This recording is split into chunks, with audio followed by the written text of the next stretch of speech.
Mr. Jones? Here. Where'd he go? He's in the back, he said here. Mrs. Keller? Here. Mr. Browning? Here. Mr. Rourke? Mr. Hellinger? Here. Vice Mayor Schaefer? Here. Mayor Riggle? Here. Item 2 is invocation tonight by Reverend Terry Hyland of St. Peter's Episcopal Church, followed by the Pledge of Allegiance. If you will all please stand. If you will come forward to the microphone and then you can raise that up.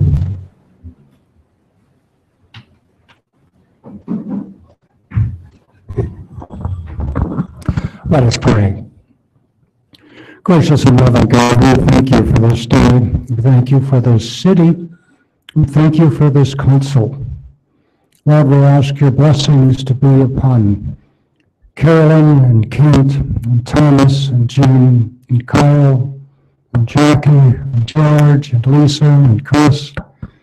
Be with Darren and Dean and be with Elaine and David as they make wise and awesome decisions to move us forward into the 21st century and look to beyond. Bless us, Lord. And we thank you for their service. We thank you for their decisions. And we thank you for their commitment. Empower them to be a mighty force in this community. In your precious name we pray. Amen. Pledge allegiance to the flag of the United States of America and to the republic for which it stands, one nation, under God, indivisible, with liberty and justice for all. Thank you very much, Reverend. Item 4 on the agenda is the approval of the motion summary of the regular meeting of council held August 14th, 2017, as recorded and transcribed. Move for approval. Second. And the motion by Mr. Schaefer. Who said second? Both of you? Seconded by Mr. Hellinger. Roll call, please. Mr. Jones? Yes. Mrs. Keller? Yes. Mr. Browning? Yes. Mr. Rourke? Yes. Mr. Hellinger? Yes. Vice Mayor Schaefer? Yes. Mayor Riggle? Yes, motion carries. Item 5 is the consent agenda. Elaine, if you'll please read this into the record. Item A, acceptance of the motion summary for the Parks and Recreation Advisory Committee meeting held June 20th, 2017. Item B, acceptance of the motion summary for the Finance Committee meeting held April 11th, 2017. Item C, acceptance of the motion summary for the Parking and Safety Committee meeting held on February 20th, 2017. Item D, resolution number 17-51, a resolution authorizing the installation of a no parking anytime zone on the east side of Ashburn Drive from Ferguson Avenue to 115 feet south of Ferguson Avenue. Item E, resolution number 17-52, a resolution replacing resolution number 17-43 and authorizing the city manager to prepare and submit an application to participate in the Ohio Public Works Commission OPWC Local Transportation Improvement LTIP Grant Program Round 32 and to execute contracts as required for pavement resurfacing and rehabilitation of Winter Street and Hefner Street and repairs to the Winter Street Bridge. Item F, resolution number 17-53, a resolution replacing resolution number 17-44 and authorizing the city manager to enter into a cooperation agreement with Delaware County for an application to the Ohio Public Works Commission OPWC for the pavement resurfacing and rehabilitation of Winter Street and Hefner Street and repairs to the Winter Street Bridge, Round 32 application. Thank you. What is the wish of council on the consent agenda?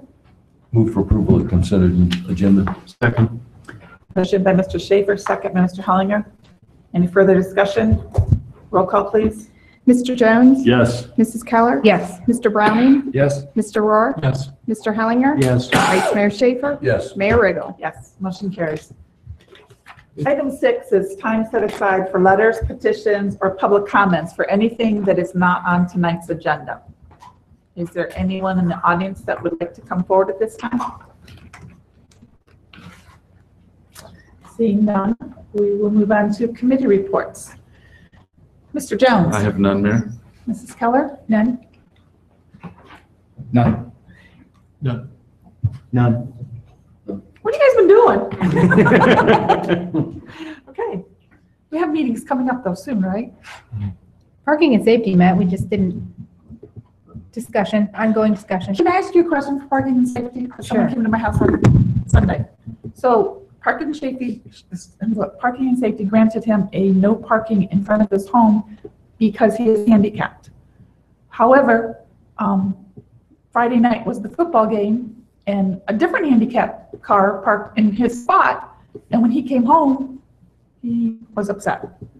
I mean, we can't actually say this is address for this parking, okay? He asked me to ask, I told him, I didn't think so, but I would ask. Because the police officer told him that all we had to do was ask counsel, and I said, I don't think that's the way it works. So, yeah, okay. I'd be happy to look into it, but I don't think we can do that. I feel bad Does he for have him. any private parking available on his Well, property? the ramp is out front. And in order to get to the back, yeah, there's no driveway or anything, so. Similar to a loading zone. You have a loading zone in front of your business, but it's not dedicated to Yeah. your business. I didn't want to quite go there with him because I thought that would be insulting. If we're able to, I would consider it. I just don't. I'll have to look. I'll talk to Bruce and look into it. It doesn't strike me as something we can do, but you know what? We'll look into it. Maybe there's something we don't know about. Okay, I just felt bad for him. Okay, item 8 is presentation, and tonight we're gonna have a presentation by, I'm really tired, I apologize. Preservation Parks of Delaware County, Tom Curtin, who's the executive director. And for the record, if you'll give us your name and address. Tom Curtin. Address is 2656 Hogback Road, Sunbury, Ohio. Thank you and welcome. Thanks, and thanks for the opportunity to talk to you tonight. What I wanted to do is spend a few minutes talking about where we are and then look at what's coming down the pike over the next 10 years. So we all know that the county is developing very quickly, and I just wanted to cover a few things here. On the platted map there. So we can see particularly how the southern part of the county has been growing dramatically since 1990. And of course, our growth is going to continue to grow, which makes our work at the Park District, in my mind, more vital for the county, particularly setting aside land in the southern part of the county to serve those residents. So, like I said, a lot of growth over the past number of years. The next levy cycle that will be in 2019 to 2028, we're looking at almost 15% growth there with build-outs in Powell, Genoa, Orange Township, and Westerville. And Park District protects 0.48% of the land here in the county. Okay, so what's happened over the past number of years since 2008? We've done a lot of improvements. We can begin in the upper left there with the natural play areas that we've been building in the parks over the past few years. Now, we've talked a lot about whether or not we should put in traditional playgrounds or move in a different direction, and we decided rather than spend $80,000 to $100,000 for new playgrounds in the parks, we would construct these natural play areas using elements that exist there and allow kids to come in and play on those structures. Moving to the upper right there, that's an improvement at Shale Hollow Preserve. That's a lodge that was renovated. Below that, we've built some picnic shelters. Moving to the left of the picnic shelter, that's a shot of the interior of the lodge at Deer Haven, which is our nature center. We've opened up 3 more parks. Shale Hollow there at the bottom of the picture in Orange Township. Moving to the top, Gallant Farm. And then just to the right of Gallant Farm, River Run, which provides access to the Olentangy for canoe and kayak entry. Shale Hollow, natural play area there that allows kids to get into the creek and play. We've built extensive trails there. And in fact, Ted Miller, your Parks and Rec director there, played a big role in a lot of the developments that you're seeing here in these pictures. Gallen Farm, we focus on 1930s and 1940. We do a lot of educational programs there, not only for the public, but also school kids, and focusing on the agricultural history of Delaware County and keeping that alive as we move into the future. The access at River Run, this is our smallest park, 14 acres, but providing canoe and kayak access, like I said, just below Delaware Dam, and allowing folks to paddle down to Mingo or on the high banks, as long as the river level, of course, is high enough. Bottom right there, the tractor, we do a lot of restoration work in our parks as we acquire property, planting meadows and prairies, and doing a lot of reforestation. Future parks, all in black. We've acquired 112 acres just south of the city of Delaware on Pollock Road, which will be opening up here in the future.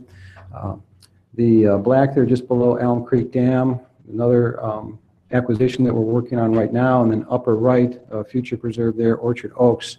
So currently a light estate, but we will be constructing a park there once that individual is no longer on site. So we do a lot of educational programming, like I said. In the past year, we were able to reach almost 9,000 kids in all the school districts in the county, and 7,100 people through the public programs that we do. So our programs are very well received. General visitation to the park is right around 350,000 a year at this point. So next 10 years, what do we have on the books? Well, this is that property I was talking about that's off of Pollock Road. Route 23 would be at the bottom of the slide there, about 112 acres. We're looking at putting in our typical picnic shelter, entrance drive, trails. There'll be a sledding hill there. We're going to recreate some wetlands.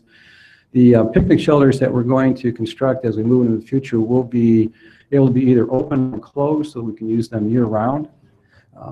So one of the things that we have heard from people is they want to be able to access the facilities, more of the facilities year-round.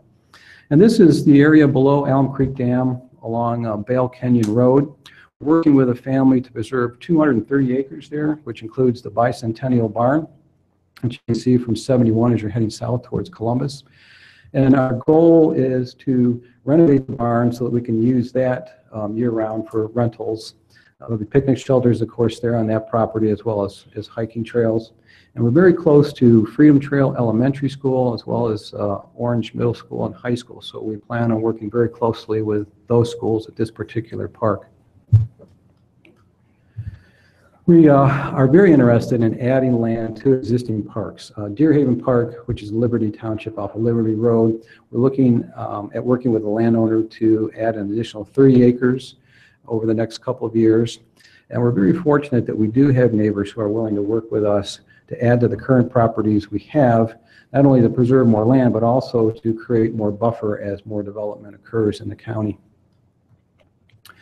It's a little difficult to see, but this is Emily Traphagen Park off of Seldom Seen Road. The zoo would be at the bottom of the slide there. We currently have 72 acres, and we're working with a landowner to preserve 27 acres there just to the left.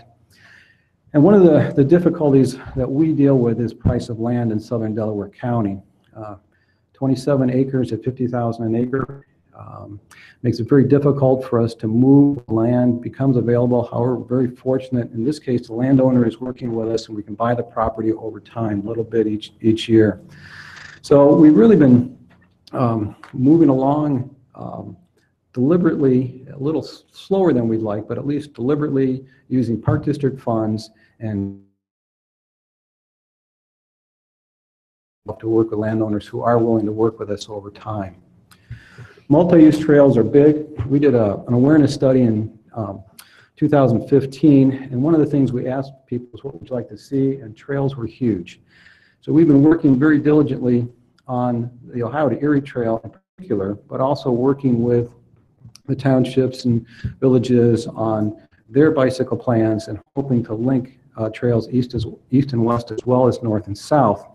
And this is the Ohio to Erie Trail moving up through Sunbury towards the county line. The red dashed lines are right-of-way that we still need to acquire. The is right-of-way that we already own and hope to receive grants this fall that will allow us to pave those sections. We're currently negotiating with the landowners on the remainder of the right-of-way there in the Sunbury area. And hopefully, we'll be able to acquire that over the next couple of years and get that connection done and be on our way to finishing the Ohio to Erie Trail in Delaware County. This is a section of trail we were able to do a couple years ago. It went from Meredith State Road up to the county line, about 1.5 miles.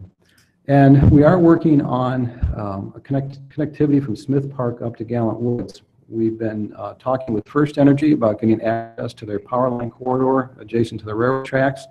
And so far, First Energy has seemed very willing to work with us on this. They're currently reviewing plans for coming along the right-of-way there. We were able to work with Calvary Baptist Church and they donated an easement to us that will allow us to go from Smith Park up to First Energy's power line corridor. So as we get First Energy in line, then hopefully we'll be able to get that trail in too over the next couple of years. And we've been talking to the Planning Commission up in Marion County. They would very much like to see that trail continue and up it, at least into Prospect. So we've been talking with them and First Energy about continuing that trail. So there's some really interesting projects and opportunities that are waiting in the wings. We do a lot of habitat restoration, like I said earlier. We plant a lot of trees, a lot of meadows and prairies. We also do a lot of invasive species removal, a lot of bluebird boxes, purple martin houses, that type of thing to encourage wildlife. Just to give you an idea on tree plantings, the property that we're acquiring south of Allen Creek Dam, we acquired 48 acres last year of that. We planted 10,000 seedlings on that property and 200 bald and burlap trees as we look at reforesting that property. So we've got a lot of activity going on as far as our habitat restoration and natural resource management work. Let's see. Education and outreach, that's something we hope to really build in the future. We are getting more and more requests, not only from schools, but also from groups such as Scouts and homeschool groups who want to take advantage of the natural history programs we offer and the assistance we give in helping schools achieve their science content standards. Park operations, those are the folks that keep the parks looking good. Our folks are very versatile. Not only are they doing basic maintenance and cleanup, but they also help with natural resource management, control burns, they do small construction projects. So they are the ones that are out there on the front lines, really keeping our parks up to the high standards for which they've been created. Law enforcement, we have a law enforcement department, currently 5 officers. We're very lucky that we don't have a lot of vandalism or crime. They do a lot of education work for us and are out patrolling all 10 parks. And of course, as we add more parks to the system and bike trails in particular, their role will become more and more important as visitation increases. Planning and construction, those are the folks that help us master plan our parks. And this is the park property on Pollock Road that we talked about earlier, and you can see some of the proposed facilities that we have. The picnic shelter will be able to handle 100 people. Sledding hill will create as we from the soil that's removed from creating wetlands. And the trail system there will be both gravel and primitive to provide individuals with 2 kinds of opportunities to enjoy the natural history there. We discovered in this awareness survey that people could not access our web site through mobile devices. So we totally redid our website. It's now mobile friendly. We also discovered that people want to get their information through social media. So we've launched on a very extensive social media campaign now with Twitter and Instagram as well as Facebook. So hopefully that's helping to increase our awareness moving forward. Of course, we are supported by property taxes. Levy is up in 2018. We are going to go this November on the ballot just to give ourselves an extra shot in case we run into a little difficulties. Currently, right now, our 6/10 of a mill levy generates about $3.8 million a year, and we're going to ask voters to renew that 6/10, so no increase there, but we are going to ask them for an additional 3/10. So the homeowner will go from paying $19 per year for a $100,000 valuation up to $28.86 for each $100,000 of valuation. And that will bring in approximately $2.5 million more dollars a year, which will allow us to develop those parks we're talking about, preserve additional land, and work on trails. And one of the things that we're going to implement is a grant program to help communities with their trail development. Since our survey and the county survey pointed out that people want these multi-use trails, we decided that we would use Park District funds not only for our projects, but also to help cities and townships achieve their goals as well as the county goals for implementing bike trails and connectivity in the county. So we've done a lot with grants. We spent just over $13 million from 2009 to the present on land acquisition, and 47% of that came from grants. We also have received grants from NatureWorks. We participate in the ODOT Metro Parks paving program, so we can pave entrance drives and parking lots, and we go after grants as much as possible. We do a lot with volunteers. In fact, we couldn't do a lot of the programs that we do without volunteers. So we're very fortunate to have the dedicated group of folks that we do. We're adding volunteers constantly to the Park District, so that's very gratifying. So that's it in a nutshell. Questions or comments? Good job. My kids attend the history camp at Gallant Woods and love it. Great, thank you. How did the Ice Age go over this? The Ice Age was very well received. You know, we combined the Ice Age with part of the letterbox program we did, so that we had Ice Age figures out in the parks. So letterbox program has always been popular, but this just added an extra element to it too. So folks, we got a lot of families in the parks this year doing both letterboxing and searching for the Ice Age animals, so it was very well received. Next year's theme is flight. So be watching for that as we move into 2018. So is the big thing gone, the big ice thing? The mastodon Yeah, there you is still there and will be present until the end of October. So again, thank you for the opportunity to share what we've up to. I just have a question, Tom. I know we've talked about this before, and I talked to your predecessor about it, and that is trying to do some park development within the city and the corporate limits, either as a partnership with us or separately. And I know you've talked about perhaps when there's an opportunity looking into that. And secondly, at one point there was a policy made by the Parks District that grants would not be provided to Powell and Delaware because we enacted residential tips. My understanding from you is that may have changed. So I just wanted to ask you about that. No more restrictions. All for one and one for all. So yes. And yes, we would like to work with the city and do something if we could develop a park in some way along the river. One of our naturalists, Liz Neroni, who is a resident of Delaware, would love to have what she calls a city nature center.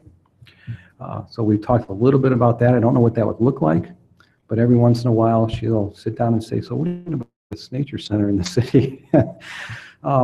You know, it's like everything else. There's a lot going on, and it'll come down to opportunities as they present themselves. But just to let you know, we are open to talking about it and open to discussing opportunities should they arise. Yep. You talked a little bit about putting your canoe in and having trouble with the water not being high enough. Have you talked much to ODNR? Because I hear a lot of complaints because the river is not used enough. Yes. With kayakers and canoes. Right. Well, you know, it all depends on really our rain events or thaws, as well as how much water is being released through the dam. And we don't know that, and of course we don't really control that. So unfortunately, a good part of the year, it's more of a river walk than it is a paddle. So it's difficult. In fact, we're working on literature now to go on our bulletin board at River Run Park addressing that issue, because we have already received some calls from landowners saying if they see people walking on the river, which would be trespassing, they plan to take action. So we're trying to figure out the best way to alert people and really have them call the Army Corps of Engineers and find out about water release ahead of time. Okay, thank you. Yep. Any other questions for Tom? Thank you very much. So thank you. Okay, item 9 is consideration of resolution number 17-54, a resolution adopting the 2018-2022 5-year capital improvement program. Tom, if you want to. Yeah, just real quickly, you received the CIP as required by charter on August 15th. And our plan is to have at least one, if not two, work sessions devoted to a more detailed review and consideration of that. We are looking, Elaine had sent out, put a hold on October 2nd, which is typically the first Monday. It's a work session for the CIP. We're also looking, perhaps as a backup, would be Tuesday night, which is normally when Public Works would meet, but there's, as Bill has indicated to me, there's nothing for that agenda. Councilman Jones had requested a presentation. We can bump that to a council meeting. So we're looking at least the 2nd and perhaps the 3rd as a backup, depending on what we get done that evening. I would like at the next meeting on September 11th to at least provide a little more of an overview, and then if there are any questions or areas of the CIP that you want us to focus on for the presentations during those work sessions, just let me know. You know, most of what we can cover, I can do at the next meeting with you, and then we can do it in more in-depth with directors at those work sessions. But that's really what I had this evening regarding the CIP. Questions or That's comments? okay. I haven't made it through mine yet, so I don't have any questions yet. And I know, yeah, so that's, so we'll send something out tomorrow on invite for that backup, for that second meeting. And would you like to start a little early on the 2nd of October, which would be start early, maybe 5:30 or 6?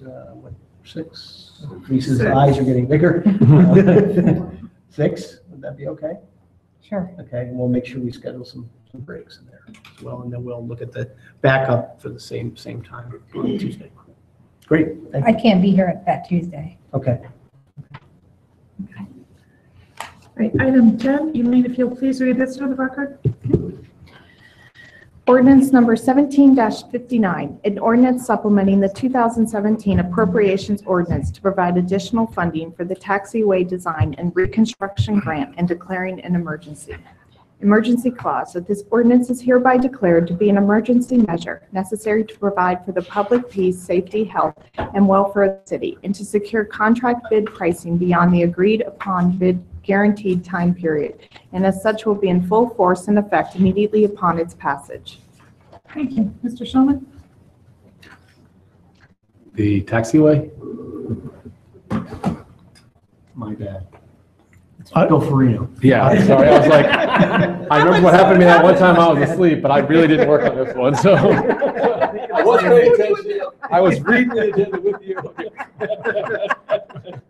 Fool me once. Thanks, Bill. That was a good one. Hello, Bill. Yeah, good evening.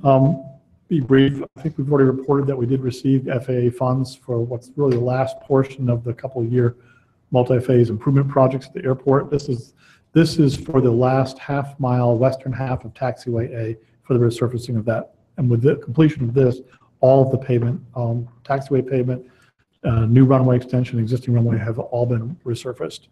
So we did speculate in the budget period last time about this time that we'd be receiving state funds for the project. And we didn't receive the state funds, but we did apply for the federal funds and did receive the full federal funding for it. The estimate was for $440,000, a little more than that. And the project actually, the bids came in at $566,000. So two things had to happen here. One, we need a little additional funding, and two, how we speculated, anticipated the funding to be set up in funds needs to be revised now because of the different funding source, how we're receiving that funds. Of the additional $126,000 though for the project, 90% of that's covered through FAA funds and 5% through state funds. So our additional obligation is limited to just $6,278, and the rest of it is covered through the funding. Dean can, if there's any specific questions regarding which funds we're moving, transferring funds around to, Dean could address that. But we are asking tonight for approval because it is, as past FAA cycles, we get these with very little lead time before the project needs to start. So we are asking for consideration for approval of this tonight. Can answer any questions if you have any. Questions for Bill? Is there a motion? Move to suspend the rules requiring 3 readings on ordinance 17-59. Second. I have a motion by Mr. Schaefer, second by Mr. Hellinger. Roll call, please. Mr. Jones? Yes. Mrs. Keller? Yes. Mr. Browning? Yes. Mr. Rohr? Yes. Mr. Hellinger? Yes. Vice Mayor Schaefer? Yes. Mayor Riggle? Yes. I move for approval of the emergency clause in ordinance 17-59. Second. Motion by Mr. Schaefer, second by Mr. Hellinger. Roll call, please. Mr. Jones? Yes. Mrs. Keller? Yes. Mr. Browning? Yes. Mr. Rohr? Yes. Mr. Hellinger? Yes. Vice Mayor Schaefer? Yes. Mayor Riggle? Yes, motion carries. I'll move for the approval of ordinance 17. Okay, we'll do that too. Second. Motion by Mr. Schaefer, second by Mr. Hellinger. Any further discussion? Roll call, please. Mr. Jones? Yes. Mrs. Keller? Yes. Mr. Browning? Yes. Mr. Rohr? Yes. Mr. Hellinger? Yes. Vice Mayor Schaefer? Yes. Mayor Riggle? Yes, now motion carries. Thank you. Okay, item 11 is consideration of ordinance number 17-60. Ordinance number 17-60, an ordinance supplementing the 2017 appropriations ordinance to provide additional funding for an agreement with Medrock LLC and declaring an emergency. Emergency clause, that this ordinance is hereby declared to be an emergency measure necessary to provide for the public peace, safety, health, and welfare of the city, and for the further reason to allow the city to make the agreed upon first payment within the established timeframe, which will facilitate construction of the necessary improvements, and as such will be in full force and effect immediately upon its passage. I believe this one is me, Madam Mayor. You sure? Yeah, I'll take it. No, it's like I'm chomping at the bit. Oh, can I go? Dean's saying, Madam Mayor, members. He's like, you gotta wait till you're called on. Madam Mayor, members. Shulman, are you ready? I am, Madam Mayor, members of council. Going back to the construction of the, I'm gonna get this right, Delaware Community Center YMCA and Veterans Park project. As part of that development, there was, and Bill, I'm going to ask for some backup on the facts of this. Part of that project involved a pond that was constructed to collect stormwater. We bought that land from a company known as Medrock, and there was an agreement that came with that. Basically, we needed the dirt that was dug out of that pond to help us construct the center. However, the seller of that property, Medrock, also wanted the dirt but didn't need it at that time. So we entered into a sale agreement, included some provisions that they could put their water from future development into our pond, and if they needed to buy dirt, we would pay them back for that dirt since we took the dirt out from the land they were otherwise going to use. Basically, that happened many, many years ago, and anytime you set up an agreement a long time ago and things change, now the developer is ready to develop, and some disputes have arisen about the actual application of that agreement. The location of our pond moved a little bit based on our earlier draft of where it was. We moved it from one spot where our soccer fields are now to a different spot that impacted the developer's ability to get water to the pond. In addition, they can't get it there and they can't hold as much because of the way we built the water, but we also didn't know what was actually going to develop there. So what this agreement does is try to resolve all those disputes, which will allow that land to develop. In addition, it would help us get the storm improvements to get the water from farther away to our pond, keep our soccer fields where they are, and the last thing is, soccer fields were there. Oh, and remove the need to pay back for the dirt. So to resolve all those kind of open issues and allow that project to go forward. Bill, am I missing anything? No, you covered it. So that's what this agreement would do. The supplemental is required to have the money to pay for it. When it mentioned the first payment, we basically are paying what is equivalent to the market value of the about 2 acres of land to preserve the soccer fields. That is the initial payment. The rest would not come due until the necessary improvements are made, and we put a end date on it so this won't be hanging out there for many years. I'd be happy to answer any questions.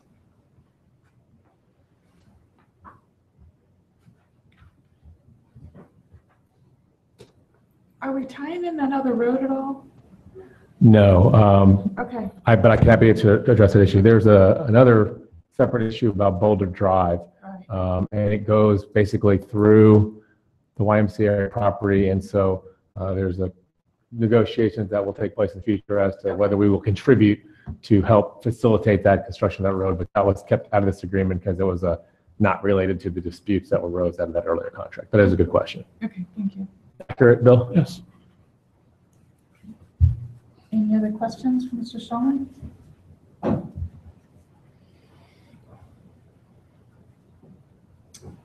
Do you want to take this to another reading? I think we've been talking about this for, I can't tell you how long. I move to suspend the rules requiring 3 readings on ordinance 17-60. Second. Motion by Mr. Schaefer, second by Mrs. Keller. Roll call, please. Mr. Jones? Yes. Mrs. Keller? Yes. Mr. Browning? Yes. Mr. Rohr? Yes. Mr. Hellinger? Yes. Vice Mayor Schaefer? Yes. Mayor Riggle? Yes. I move for approval of the emergency clause on ordinance 17-60. Second. Motion by Mr. Schaefer, second by Mrs. Keller. Roll call, please. Mr. Jones? Yes. Mrs. Keller? Yes. Mr. Browning? Yes. Mr. Rohr? Yes. Mr. Hellinger? Yes. Vice Mayor Schaefer? Yes. Mayor Riggle? Yes. I move for approval of ordinance 17-60. Second. Motion by Mr. Schaefer, second by Mrs. Keller. Any further discussion? Roll call, please. Mr. Jones? Yes. Mrs. Keller? Yes. Mr. Browning? Yes. Mr. Rohr? Yes. Mr. Hellinger? Yes. Vice Mayor Schaefer? Yes. Mayor Riggle? Yes. Thank you for all your hard work on this one, guys. Thank you. Item 12 is presentation and discussion regarding draft ordinance amending neglect of companion animals tethering. You mind swapping? You can have a seat right out front and center. Oh, you want the front? Oh, look at that. Okay, I'll go. Chris, right here, right here. Madam Mayor, members of the council, you may remember Chris Ballard. He's our assistant prosecutor, assistant city attorney. He's been helping on this project to catch up to speed. Councilman Jones brought this to our attention, asked us to work on it. Chris has been running point on it. We have circulated a very rough draft, and this is not introduced right now because we're still at the point where we're looking for some feedback and some information. So we wanted to give you something concrete to talk about, but we thought this would be helpful to talk about what we've done, where we've been, and maybe talk about our goals going forward. So Chris, do you want to start off with kind of what you did in terms of research and review? Certainly. Good evening, Mayor, members of council. I was present at the meeting where the citizen brought up the concerns about the dog she'd observed. So I started by reviewing what was already in our ordinances and examining the neglect of companion animals section. That's 505.25.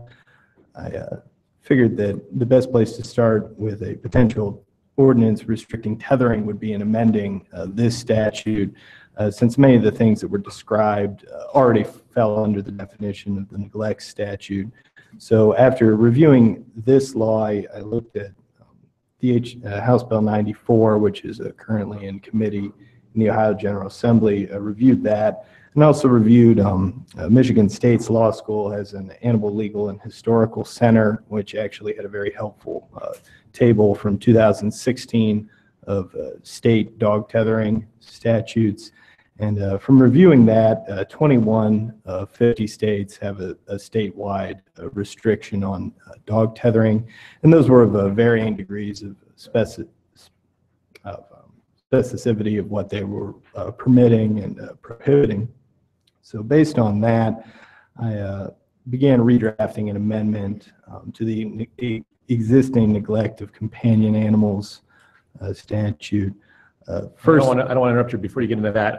One thing Chris and I discussed when he did at the conclusion of that research is, as he kind of highlighted, arguably a lot of the things we were trying to work into this, some of the concepts about protecting animals were kind of in there, but we wanted to tighten it up to make it more clear. So we could have said we could try to shoehorn it in the way it was, but we wanted to go a little farther. Go ahead, Chris.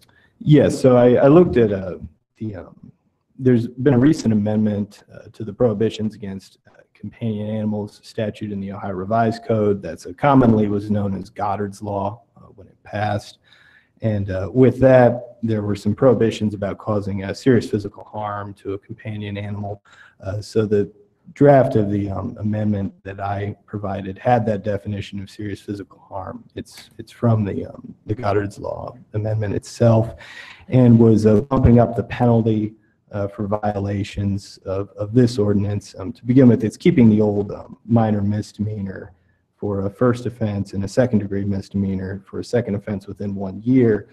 However, I added that if the companion animal experiences serious physical harm as a result of any violations of the ordinance, it'll be a misdemeanor of the first degree.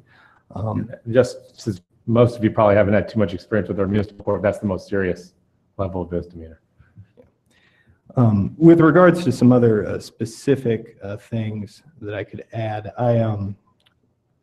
there's 4 states out of the 21 that do have a law against this. They do have a specific time restriction, whether that's that animals can't be tethered for over 6 hours, 8 hours. There's a variety of different restrictions. A concern Darren and I had on drafting this was that that could be effectively unenforceable, that if you're going to prove this beyond a reasonable doubt, you'd need a dog warden or someone else to effectively sit on a yard and just with a stopwatch, for lack of a better term. So we had some concerns that wouldn't be enforceable. As I've drafted the amendments currently, I left out any specific length requirements with regards to the tethers, with the idea that it was better to have it just matched up to that particular breed of dog and that person's property. That if we set an arbitrary length, you could have tethers that are extending over into someone else's property line, or just a length that isn't appropriate for that breed of dog. However, that concern has been raised, and I think it's a valid concern here, and just to give people some peace of mind when they're trying to comply with this statute, to give them something more concrete. 11 of the states that I reviewed did have either specific lengths prescribed or just some sort of formula. I did review there was an ordinance in Brunswick, Ohio, which I think could be applicable here. And that just involved, like, for instance, that the tether would be at least 3 times the length of that particular dog. And also just that it be appropriately fitted. So if that's something council thinks is appropriate, I could certainly add that. There was one other one that we had discussed, and it's some of the stuff we looked at said you couldn't tether your dog, not for certain hours of time, which, as I might have mentioned, it's hard to enforce because you have to watch it. It's kind of like our parking, 2-hour parking, but there's some that prohibits it at certain times, which would be easy to enforce. You can't tether your dog from 10 p.m. to 6 a.m. We didn't put that in just because it didn't seem to fit with the way we're doing it right now, which is if something bad happens to the dog, or if it's harmful for the dog, or let's say that's more of a strict time thing, but it would be enforceable. And I'd be interested in just more knowledge as to the thought behind that one. But that would be one that we also could very easily put in. It just didn't seem to flow with what we were doing. Finally, to add what Chris said, we ran this by both our county dog warden and our community service officer who works for the city, who handles these type of things. And they both had positive things to say about it. And I think was it a county dog warden or CSO mentioned the length of rope would be hard to administer. The length of the tether would be hard to administer based on the size of the dog, so he was okay with it being out. Is that accurate? I believe that was the CSO. CSO. I know one of them said that. So that's kind of where we are now, just to put a bow on it. What we have in here right now is pretty well drafted in terms of we're confident, and Chris being a prosecutor is a nice extra bonus to have working on this, because we're confident this is defensible and prosecutable and enforceable. But if there are other goals or things we want to, we can work our best way to get them in. What we didn't want to do is have vague language that, he's injure the dog. That wasn't really defined, whereas when Chris put in serious physical harm, that is a phrase that courts are very familiar with and they use it every single day. So things like that, we've tried to make it as tight as possible, but we are open to more thoughts and feedback on it.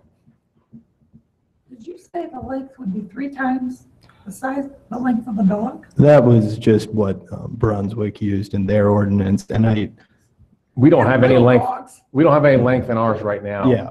Ours, That's ours just is a- all about, you have to have accurate, or I'm sorry, accommodations that are appropriate. You know, you can't have, it's got to be able to have shelter, get out of the sun, access to food, water, away from its own feces and insects and things. So if the tether is too short and it doesn't have enough room, we would be able to base it on those factors, not a strict, simple length.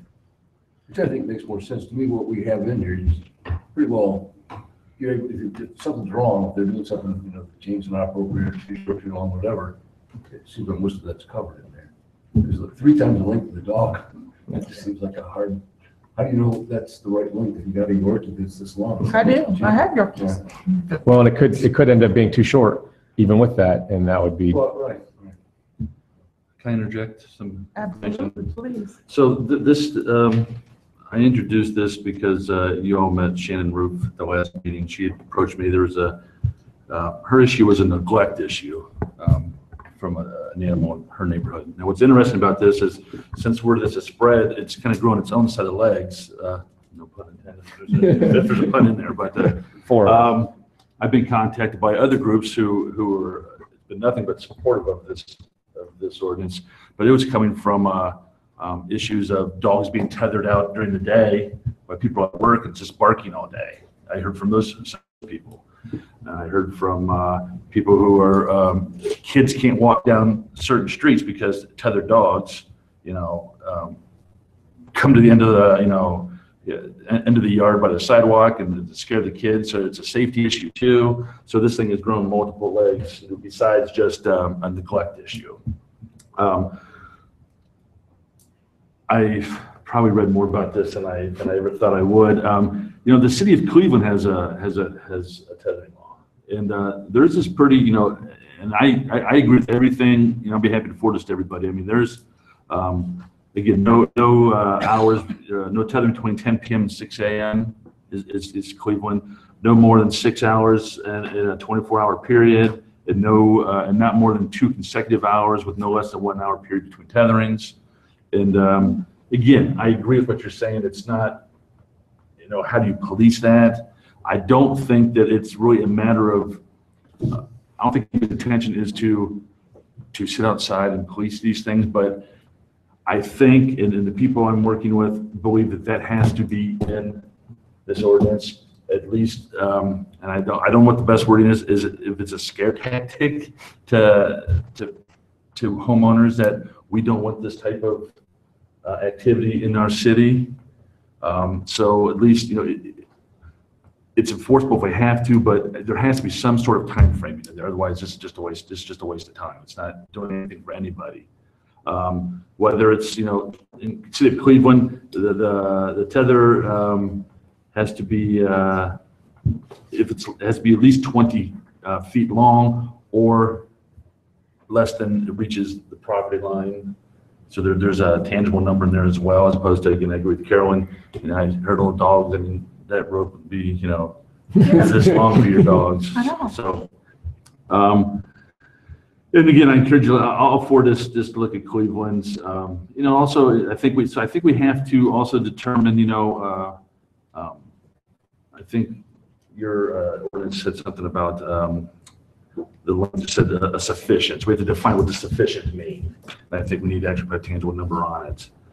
And it's, again, I know I put this out here right now early just to get your feedback and what you think, you know, get some thoughts. I'd love to hear, you know, as this moves forward, to get more input from the community. But I can tell you, as I don't know what you call it, the sponsor, what, I'm surprised how people contact me about this. It was, and again, like I said, it was neglect issues. It was walking down the street issues. It was, you know, 3 different issues that I've heard from. So I just want to throw that in there.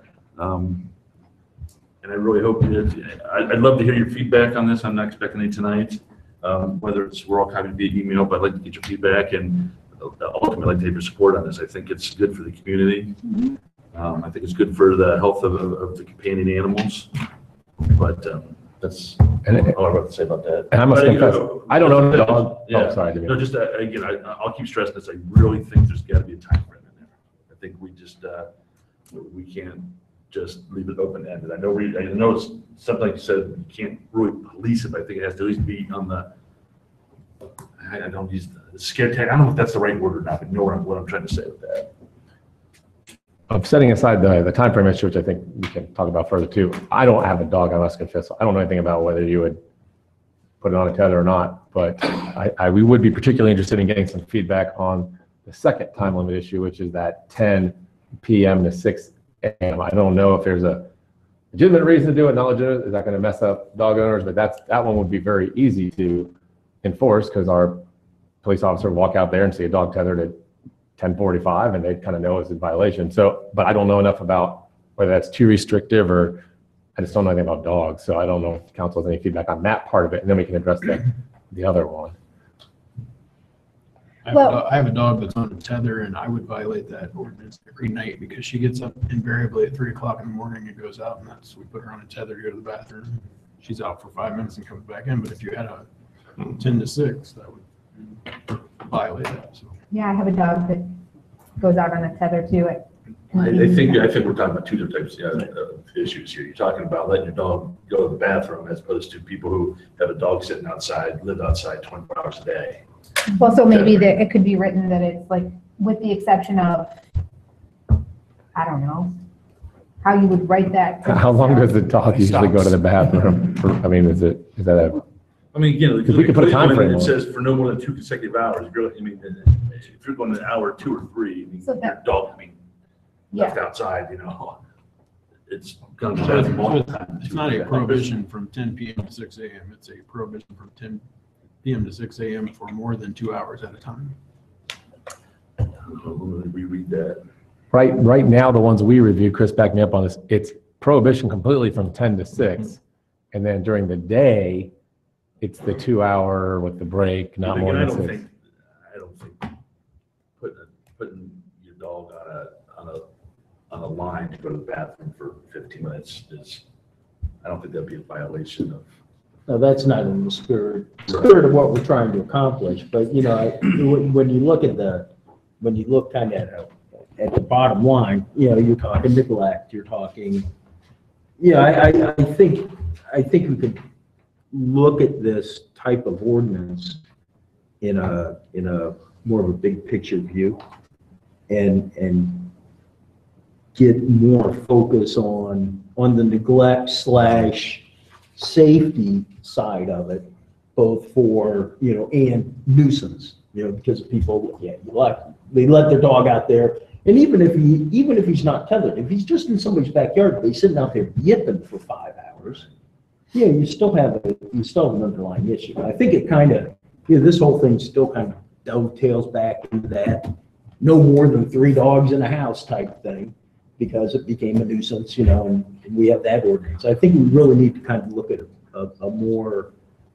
all-encompassing type ordinance that addresses companion animals, domesticated animals, whatever you want to call that, dogs, cats, because, the same thing, we often hear it, you have the feral cats, you have people that let their cats out, and then, your neighbor complains because somebody's cat's cracking their, mulch or something. So I think we just need to kind of look at a bigger view. I think this is, it definitely needs addressed, but I wish we could kind of do it all for one money somehow. I'm going to interject for 1 second. I have to leave. I have to go give a speech. So Ken's going to take over. So thank you, and I will talk to you all later. I just wanted to kind of dovetail what you're saying. I think our primary goal here is to prevent abuse of these animals and neglect of these animals. My concern with putting a lot of specifics in is that we're either being overly restrictive or possibly unreasonable. We have people who have electronic fences, and one of my neighbors leaves their dogs out for quite a while, and you still have the same issue. If kids walking on the sidewalk, the dog charges in the front yard and stops, 5 feet short of the sidewalk. Their dogs aren't being abused or neglected. The dogs just like to be outside. They're fairly big dogs, and they don't like being in the house all day, so they're out there. So I think we have to be careful that we're not overly restrictive or reasonable, and at the same time, our primary goal is to prevent abuse and neglect. Let's start from there and come up with something that does that without being overly restrictive.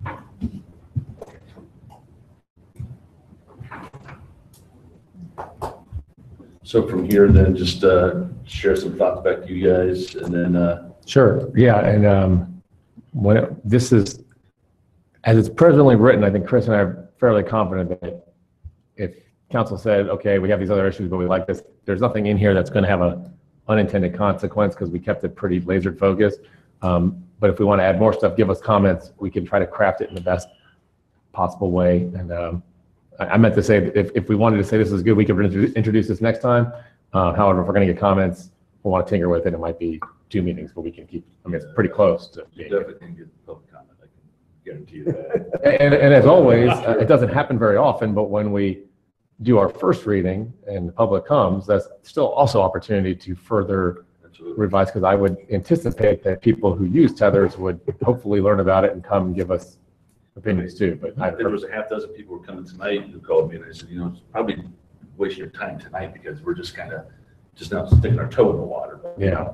So when we will get comments, we'll try to make a final sort of first draft, and then we'll introduce it, and we can always amend it like we've done with other legislation. Chris, you said that is House Bill 94 back in committee now? Because it was dead. They buried the committee in 2015. Yeah, from my understanding, when I said in committee, I was just using the expression. I don't believe it's Yeah, no, they did kill the committee in March of 2015. So I believe there was some information. Any further comments on that? Item number 13, Finance Director's Report. Dean? The report through the end of July was eventually in your packet. When I was copying it to a PDF, I didn't copy all the files. I think initially when the agenda went out, it only had the first page.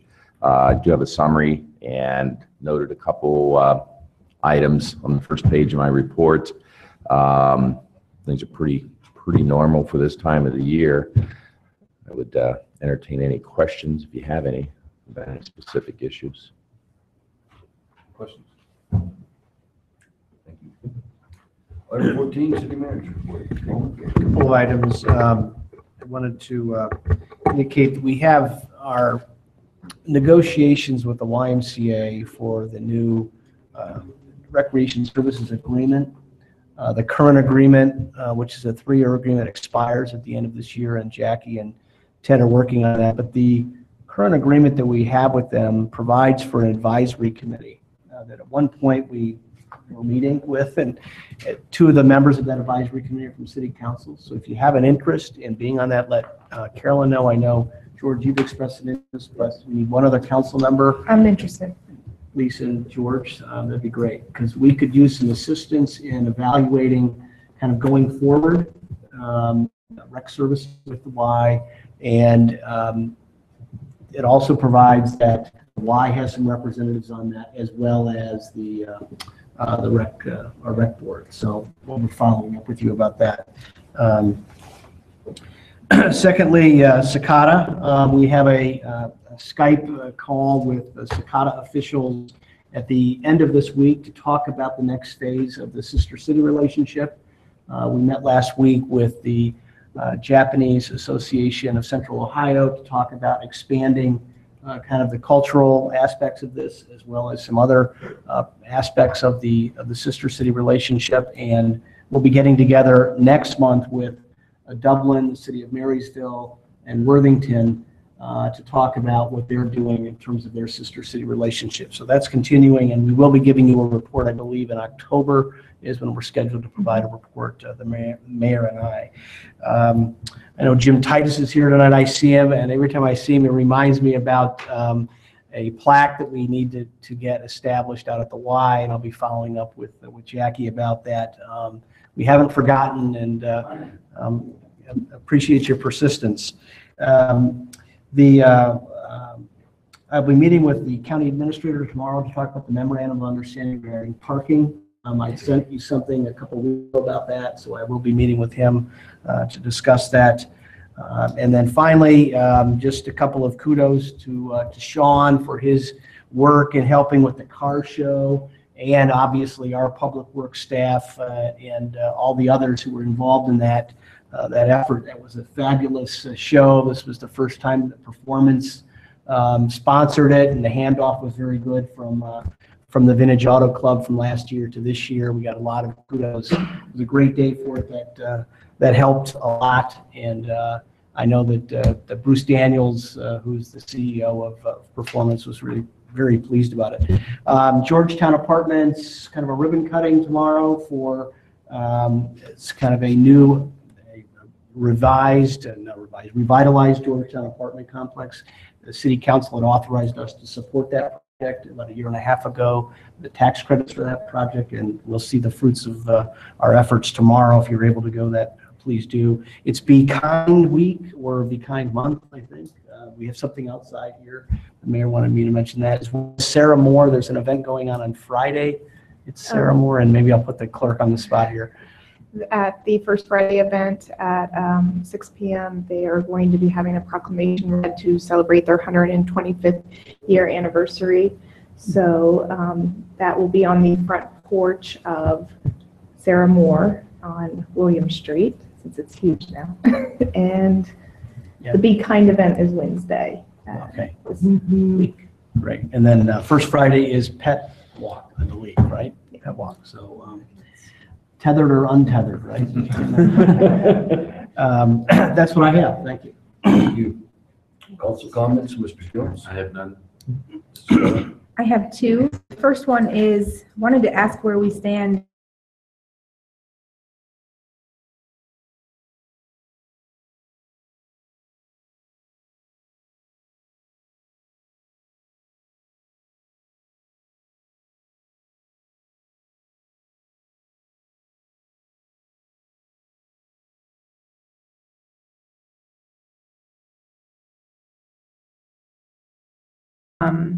the Willowbrook condos regarding some strange activity. I was just wondering if you could look into that Yeah, sure. and see if there's any kind of just disturbances being reported there. Okay, the ones on the corner there of Houck and Houck and Cobblestone? Cobblestone? Okay. Yeah. Yes.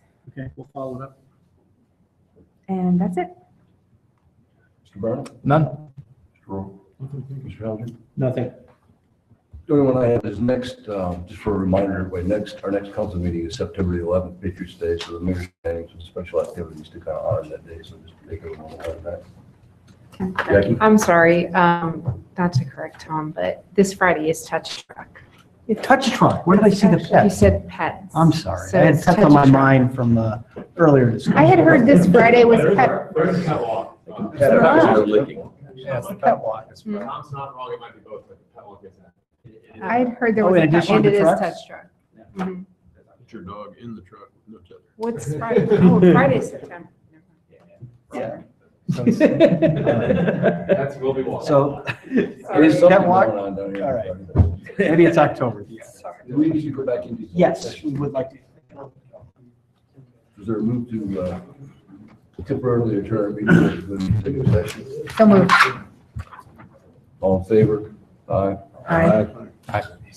Okay, we will temporarily adjourn this meeting, so we'll go into executive session. Thank you, everybody. We're going to press. We need a pause. motion. Stay here. We're going to stay here? We're going to stay here.